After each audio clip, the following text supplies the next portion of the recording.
Time now for the exchange, when we connect you to Algeria's foreign minister. I spoke earlier with La'mamrah, who's in New York for the UN General Assembly. I began by asking him if diplomatic ties have improved between Morocco and Algeria since they were severed about a month ago.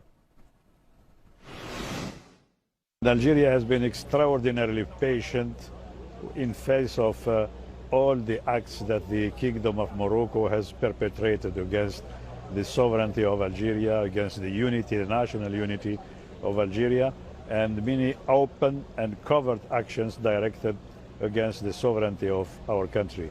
That is why we believe that taking such a decision was sending the right message to the government of Morocco. That is, we cannot afford to accept anymore such a behavior on the part of a neighboring country. So this is a civilized way of putting an end to a situation that could not last anymore without running the risk to cost more casualties and to take the two countries into a path that would not be desirable. How is this a civilized way of handling these tensions, Ambassador La'mamrah, when these are decades-old problems, but when you decide to completely cut off any sort of diplomatic ties, how is that the civilized way of dealing with the conflicts there? I believe that is a civilized way, because we have been waiting for the government of Morocco to clarify a number of issues which were clearly an interference in our domestic affairs, which were attempt to dividing the Algerian people and to create a situation that would be destabilizing not only for Algeria but the entire region of North Africa. So the assurances and the clarification did not come forward from the leaders of Morocco, and therefore the Algerian government had to take a sovereign decision, and that is to take a decision which is a way to recall that there are obligations in the life of neighboring countries. There are a number of key principles of international law. There is neighborly relations that need also to be adhered to, and without such a situation, there is no reason for two countries to continue to entertain diplomatic relations and signaling that a situation is normal while it is obviously abnormal. And it had to come to an end anyway.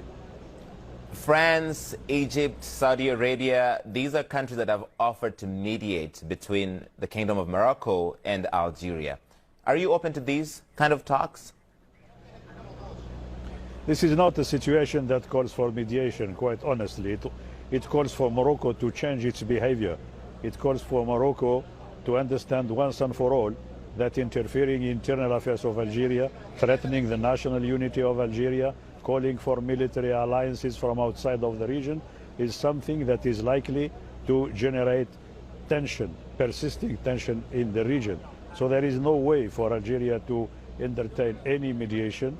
It is a sovereign decision. It has to be understood as such by all countries. You talked about destabilization. One threat you both face is that of terrorism in the Sahel, and both Morocco and Algeria are critical in the war on terror in the Sahel region. How can you deal with this threat collectively when you're not even talking, sir?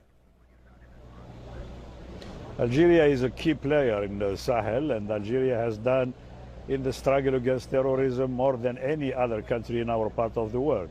Algeria is moreover conducting the mediation between Mali and rebel movements, and it is also building some kind of good neighborly relation in the Sahel, promoting national reconciliation in a number of countries in the region. So Algeria is really a key player and an actor that stands for helping all the neighboring countries to resolve their own problems peacefully. You recently hosted a meeting with your neighbors to try and move forward towards a political settlement in Libya, and you called for foreign mercenaries to leave Libya.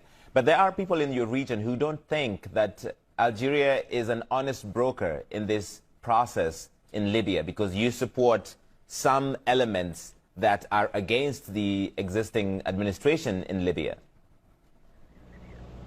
That's wrong. We don't support any element in Libya except the people of Libya themselves. I think if there is a country in the region which is at equal distance from all the fighting groups, it is precisely Algeria.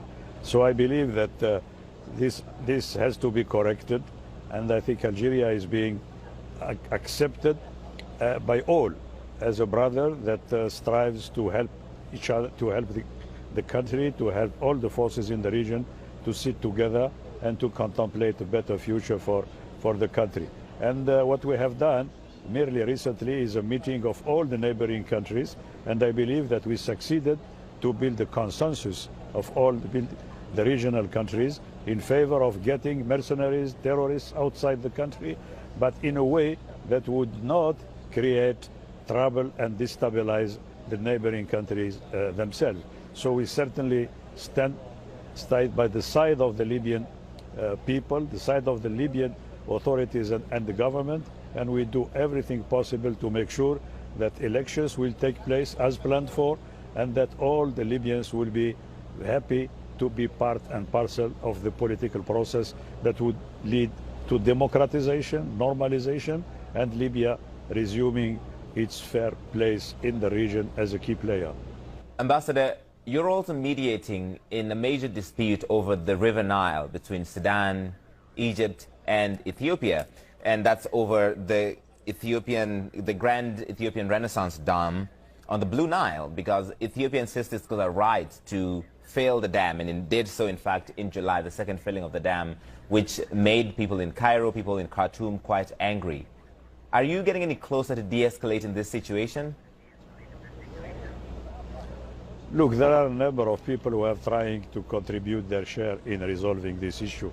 We believe that the parties themselves have been working hard to promote some kind of settlement that will endure, that will contribute to building good neighborly relations between the three countries.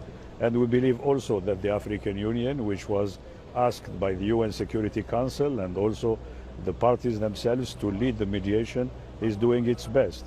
So Algeria is coming to bring its contributions to this effort. We believe that we enjoy the confidence of all the three parties, all the three sisterly parties, and that we can have a significant contribution in terms of confidence building, in terms of helping them to surmount a number of psychological aspects which can really be an impediment to any progress for now. So we are fairly optimistic. I think the parties are committed to resolving the problem. The African Union is helping, and the rest of the international community is certainly looking forward to the three countries surmounting the last obstacles. Ambassador Lعمامرة, we're going to leave it there. Thank you so much, Foreign Minister, for coming to talk to us on CNN. Thank you. Thank you.